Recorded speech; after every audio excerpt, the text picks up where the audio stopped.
வைர நெஞ்சம் வைர நெஞ்சம். இங்க நிக்கிறாங்களே, இவங்களுக்குலாம் புத்தி வரணும். மருமகளுங்களை எப்படி நடத்தணும்னு இவங்களுக்கு தெரியணும். இங்க பாருக்கா, நீ சொன்ன மாதிரி அக்கா தங்கச்சி நம்ம 2 பேரும் சேர்ந்து அத்தையை திருத்தணும். இனி விடக்கூடாதுக்கா. சொத்து பணம் இதான் முக்கியம் நினைச்சிட்டு பாசனா என்னன்னே தெரியாம புத்தி கெட்டு போன நம்ம அத்தைக்கு நம்ம பாடம் பகட்டணும். அத்தை, இனிமே நாங்க 2 பேரும் சேர்ந்து உங்களை நல்ல வழி கொண்டு வர போறோம். இனிமே இந்த அக்கா தங்கச்சியோட வேலையே இதுதான்.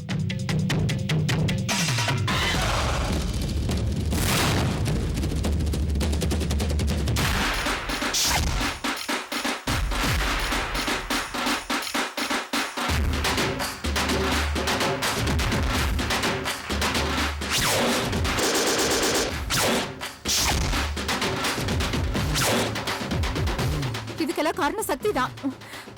சக்திதான். நான் எதுவும் பண்ண நந்தினி, இதெல்லாம் சக்திதான் பண்ணா.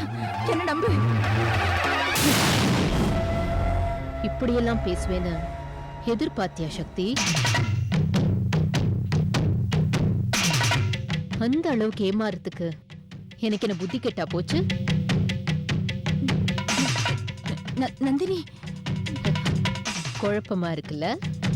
என்னடா இவ்வளவு நேரமா நம்மளுக்கு சாதகமா பேசிட்டு இருந்தாளே, இப்போ உல்டாவா பேசுறாளேன்னு நினைக்கிறியா? உனக்கு இந்த குழப்பமே வேண்டாம். எல்லாத்தையும் தெளிவா நானே சொல்றேன். எத்தனை ஜென்மம் எடுத்தாலும் அத்தியை நான் சந்தேகப்படவே மாட்டேன். அவங்கதான் எனக்கு எல்லாமே.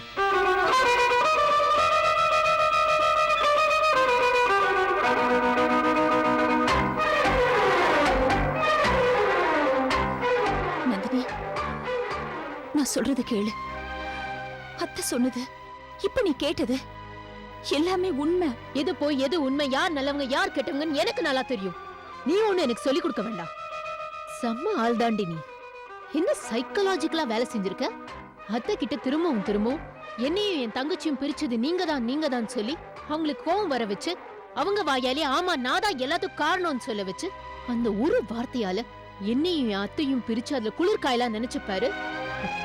கில்லாடி தாண்டி நீ.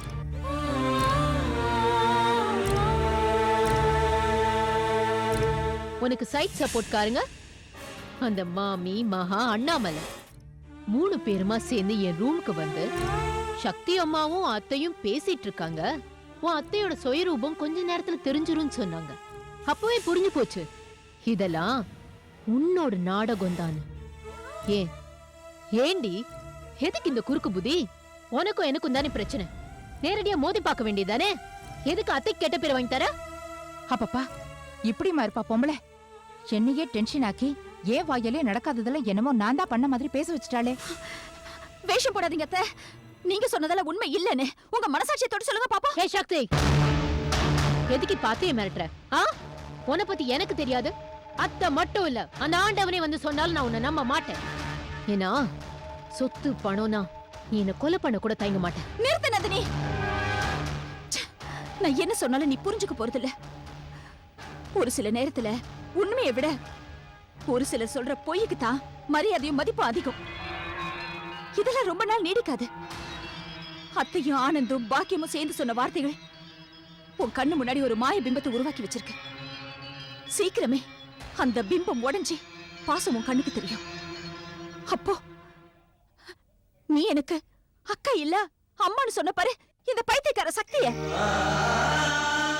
இந்த சக்தியோட பாசமும் அன்பும் அருமையும் உன் மனசுக்கு புரியும்டி. அன்னைக்கு உன்னை தூண்டி விட்டுட்டு உன் நிழல வாழ்ந்துட்டு இருக்காங்க பாரு, அவங்க சுயரூபம் உனக்கு தெரியும். இப்ப கால்ல விழுந்து மன்னிப்பு கேட்ட பாரு, அதே மாதிரி மன்னிப்பு கேப்ப. அக்கா, நம்ம 2 பேரும் சேர்ந்து அத்தைக்கு பாடம் புகட்டுவோன்னு நீயும் சொல்லுவ. ரொம்ப நாள் வேணாண்டி, கூடிய சீக்கிரமே இது நடக்கும். அத்தை, சும்மா நடிப்புக்காக நந்தினி உங்களுக்கு எதிரா மாறினதும் உங்க கண்ணுல பயத்தை நான் பார்த்தேன். இன்னும் அந்த பயம் உங்க கண்ணை விட்டு போகல. இப்ப நடக்காம போனது சீக்கிரமாவே நடக்கும். தயாரா இருங்க.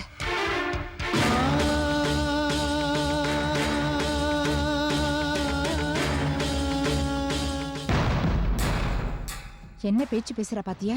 அவ கிடக்குறா, விடுங்க அத்தை. ஒரு நிமிஷம் இந்த அத்தை மேல கோவப்பட்டதும் என் மனசு என்ன பாடுபட்டது தெரியுமா? இனிமே நடிப்புக்காக கூட இந்த மாதிரில பேசாத நந்தினி. அத்தை, இப்ப நடந்ததெல்லாம் நினைச்சு நீங்க எந்த வருத்தமும் படாதீங்க. நான் எப்பவுமே உங்களை சந்தேகப்படவே மாட்டேன். அவ என்கிட்டே சவால் விட்டுட்டு போறாளா? நான் போய் அவ கால்ல விழுந்து மன்னிப்பு கேட்பேனா? யாரு யார் கால்ல விழுறாங்கன்னு கூடிய சீக்கிரம் பார்ப்போம்.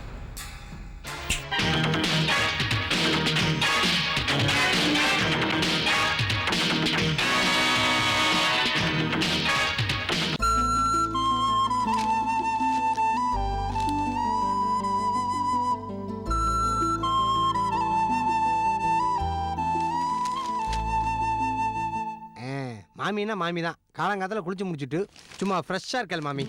இந்தாங்கோ காப்பி குடிங்க. யாருக்கட அந்த பட்டர் பிஸ்கெட்டு? அந்த அநியாயத்தை ஏன் மாமி கேட்குறாள்? எல்லாம் நம்ம மகாவுக்கு தான்.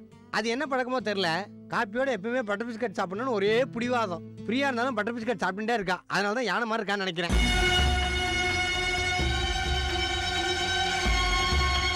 என்ன மாமி ஏதோ யோசனை பண்ணிகிட்டே இருக்கேள்? மாமி காலங்காத்தால ஒரு நல்ல மனசோட கேட்குறேன், எப்படியாவது மகாவை எனக்கு கரெக்ட் பண்ணி விடுங்க. போட, இவன் ஒருத்தன். ஐயோ அதுக்கு இல்லை மாமி, எனக்கும் மகாக்கும் ஒரு கெமிஸ்ட்ரி இருக்கு. அநேகமாக அது ஒர்க் அவுட் ஆகிடும்னு நினைக்கிறேன். உரைக்காதீங்க, வர்றேன். மாமி ரியாக்ஷன்லேயே பாதி காலத்தை வச்சுருக்கா.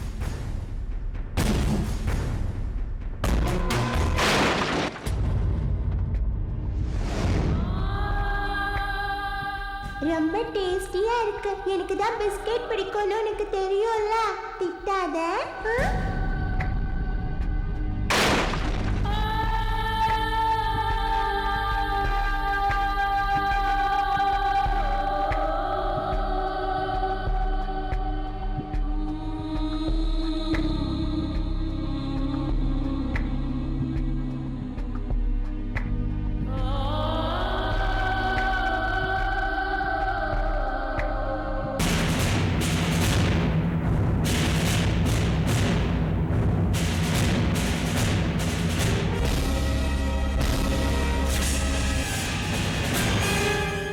அஞ்சலி என் தெய்வம். எல்லா விஷயத்துலயும் அஞ்சலி எனக்கு துணையா இருக்கும். கடைசி வரைக்கும் நான் அஞ்சலியை காப்பாத்துவேன். அதே மாதிரி அஞ்சலி என்னையும் காப்பாத்தும். அஞ்சலியை நான் எப்பவும் சந்தோஷமா வச்சிருப்பேன்.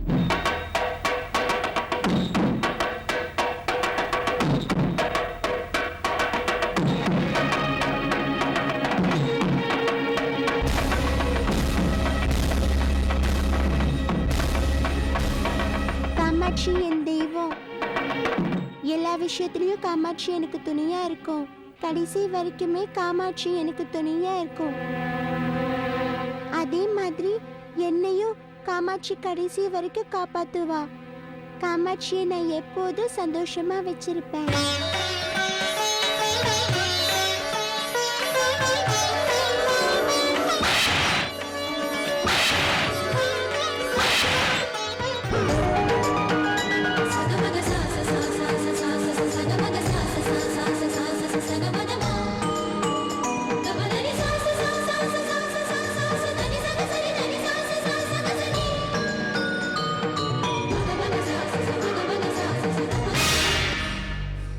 மகா, என்ன மாமி?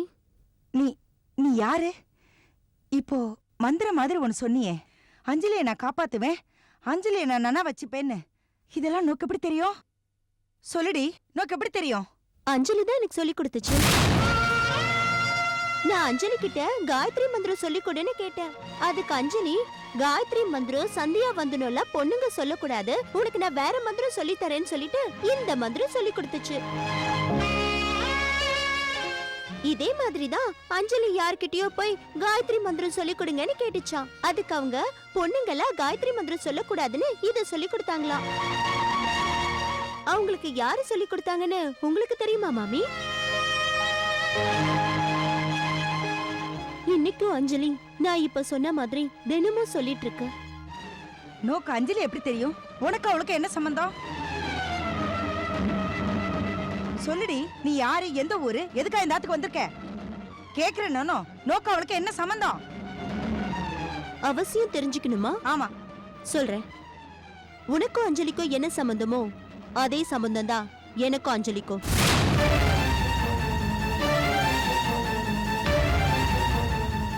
இப்ப தெளிவா புரிஞ்சிருச்சா? ஏன் உனக்கு அதிர்ச்சியில முகம் எல்லாம் இறுக்கி போச்சு? அப்போ அஞ்சலி நோக்கு அதுதான் என்ன சம்பந்தம்னு சொல்லியாச்சுல, அப்புறம் எதுக்கு உனக்கு தேவையில்லாத சந்தேகம்? காமு காமு, நீ பச்சை கலர் புடவையில மகாலட்சுமி மாதிரி இருக்க. ஆமா, புதன்கிழமையானா பச்சை புடவை கட்டுற, ஏதாவது விசேஷமா?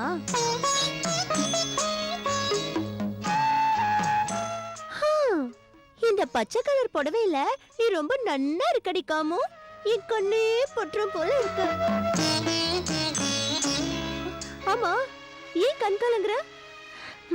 ஏன்டி காமு கண் கலங்குற? இப்பவாது புரியுதா நான் யாருன்னு?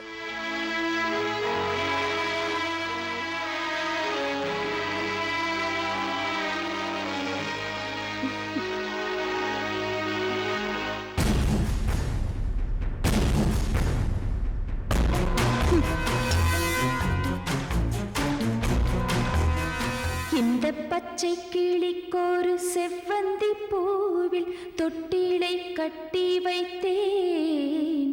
நான் ஆராரோ என்று தாலாட்ட, இன்னும் யாராரோ வந்து பாராட்ட.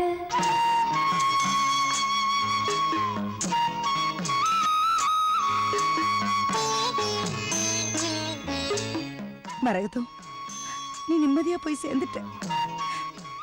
பழசெல்லாம் ஞாபகத்துக்கு வர்றதுடி.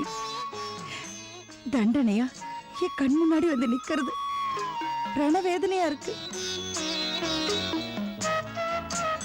இதுக்கெல்லாம் ஒரு நல்ல முடிவை நீதான் கொடுக்கணும்.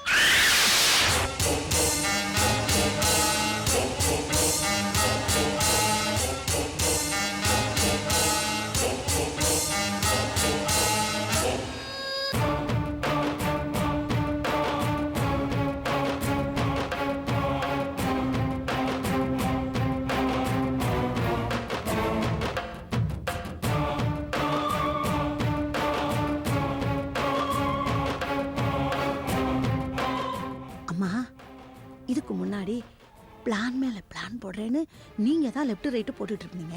இப்போ என்னடானா உங்க இடத்துல நந்தினி பாப்பா நடந்துகிட்டு இருக்கு. யார் குடிய கெடுக்க போகுதோ? ஏமா சக்தி கூட சேர்ந்துக்கிட்டா மாதிரி நந்தினி பாப்பா அன்னைக்கு ஆக்ட் கொடுத்துச்சே, ஒருவேளை அது உண்மையா நடக்க போகுதோ? அக்காளும் தங்கச்சியும் ஒன்னா சேர்ந்துக்கிட்டு உங்களை சவுக்கால விளாசுனா இந்த உடம்பு என்ன ஆகுறது? அடி வாங்குற உடம்பாமா இது? கற்பனைய பாரு, வாய முடிட்டு பேசாம வா. நந்தினி, வாங்கத்த. அம்மா பாவமா பாப்பா ரொம்ப டென்ஷன்ல இருக்கு போல இருக்கு. எல்லாம் அந்த சக்தியை பத்தி தான் நினைச்சிட்டு இருக்கேன். அவளை நினைச்சாலே நிம்மதி போயிடும். எப்பவுமே இப்படி கத்த மாட்டா அந்த சக்தி. எவ்வளவு கோவமா பேசினா பாத்தியா? எல்லாம் என் வாயில இருந்து வார்த்தையை பிடுங்கிறதுக்கு. கடைசியில அவ நினைச்ச மாதிரியே எமோஷனலா என்ன பேச வச்சுட்டா பாரு. நல்ல வேளை நீ என்ன தப்பா நினைக்கல. சேச்சே, நான் ஏன் அத்தை உங்களை தப்பா நினைக்க போறேன்? எப்போ சொத்தெல்லாம் அவ புருஷன் பேர்ல இருக்குன்னு தெரிஞ்சுதோ அப்பவே எனக்கு சுயநலம் வந்துருச்சு. இந்த சொத்தெல்லாம் அனுபவிக்கிற உரிமை எனக்கு மட்டும்தான் இருக்கணும். எனக்கு ஏன் புருஷன், ஏன் குழந்தை, அவங்க எதிர்காலம் இதுதான் முக்கியம். இதுக்கு தடையா யார் வந்தாலும் சரி, அது என் அக்காவா இருந்தாலும் சரி, நான் சும்மா விட மாட்டேன்.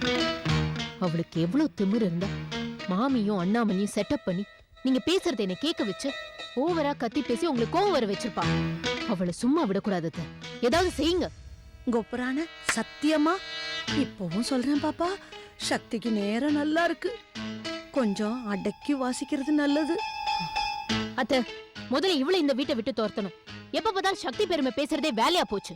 அவ கிடக்குறா விடு, நீ சொல்லுமா. என்னன்னு சொல்றது அத்த? பவானி மூலமா வைர மாமாக்கு முதல் தாரமா நடிக்கிறதுக்கு ஒரு பொண்ணை ஏற்பாடு பண்ணி சக்தியை 2வது தாரமா ஆக்குறதுக்கு பிளான் பண்ணும்ல. இந்த ஐடியா போய் உங்க பிள்ளை கிட்ட சொன்னா இதெல்லாம் ஒர்க் அவுட் ஆகாது, முட்டாள்தானோ, யாரும் நம்ப மாட்டாங்கன்னு சொல்றாரு. ஆனந்த் அப்படியே சொன்னா? ஆமா அத்த, அப்படி அவர் சொன்ன உடனே எனக்கு மூட் அவுட் ஆயிடுச்சு. என்னமோ சட்டப்படி அப்படிலாம் சர்டிபிகேட் ரெடி பண்றது கஷ்டமா.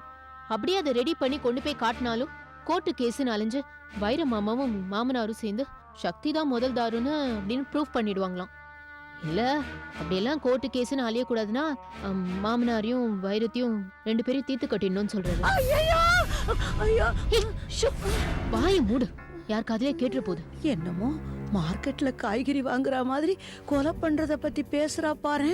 இந்த கூட்டணியில இருந்து எவ்வளவு சீக்கிரம் முடியுமோ அவ்வளவு சீக்கிரம் விலகிடணும். என்னடி திரு திருன்னு முழிக்கிற?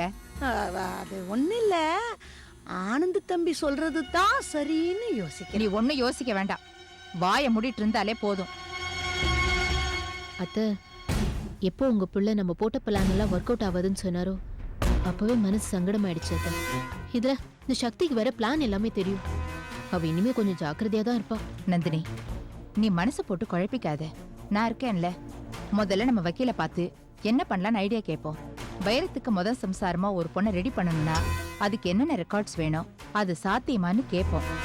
கண்டிப்பா வக்கீல் ஏதாவது பிளான் வச்சிருப்பாரு, அவர் சொல்றபடியே செய்வோம். நீங்க சொல்றதுதான் சரி அத்தை. முதல்ல போய் நம்ம வக்கீல பாப்போம். எனக்கு இந்த கூட பொறுப்புங்கிற பாசம்லாம் சுத்தமா கிடையாது. சக்தியை முதல்ல இந்த வீட்டை விட்டு அனுப்பணும். இந்த சொத்து மொத்தத்தையும் அனுபவிக்கிற உரிமை நம்மளுக்கு மட்டும் தான் இருக்கணும். அம்மா கோபுரான சத்தியமா சொல்றேன், இந்த மாதிரி கூட பொறுப்பு இருக்கிற வரைக்கும் நம்மள மாதிரி ஆளுங்களுக்கு கவலையே இல்ல. முதல்ல உன் வாயை தைக்கணும்.